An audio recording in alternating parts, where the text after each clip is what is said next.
There's a good percentage of time I personally live in the imagined world. I think of I do thought experiments a lot. I take the absurdity of human life as it stands and play it forward in all kinds of different directions. Sometimes it's rigorous thought experiments. Sometimes it's fun ones. So, I imagine that has an effect on how I remember things, and I suppose I have to be a little bit careful to make sure stuff happened versus stuff that I just imagined happened.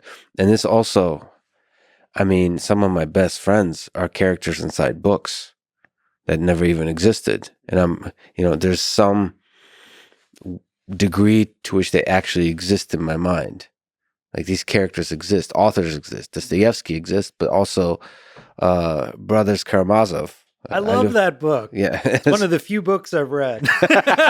One of the few literature books that I've read, I should say. I read a lot in school that I don't remember, but Brothers Karamazov. But they exist. Alyosha. They exist, and I have almost kind of like conversations with them. It's interesting. It's interesting to allow your brain to kind of play with ideas of the past, of the imagined, and see it all as one. Yeah, there was actually this famous mnemonist. He's kind of like back then the equivalent of a memory athlete, except he would go to shows and do this.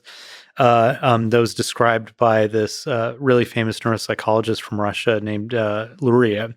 And so this guy was named Solomon Shereshevsky, and he had this condition called synesthesia that basically created these weird associations between different senses that normally wouldn't go together. So that gave him this incredibly vivid imagination that he would use to basically imagine all sorts of things that he would need to memorize. And he would just imagine, like, just create these incredibly detailed things in his head that allowed him to memorize all sorts of stuff. But it also really haunted him by some reports that basically it was like he was at some point, and again, who knows if the drinking was part of this, but he at some point had trouble differentiating his imagination from reality, right?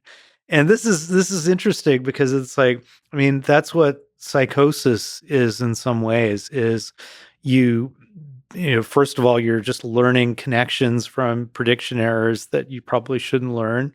And the other part of it is that your internal signals are being confused with actual things in the outside world, right?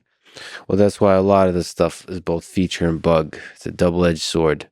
Yeah, I mean, it might be why there's such an interesting relationship between genius and psychosis.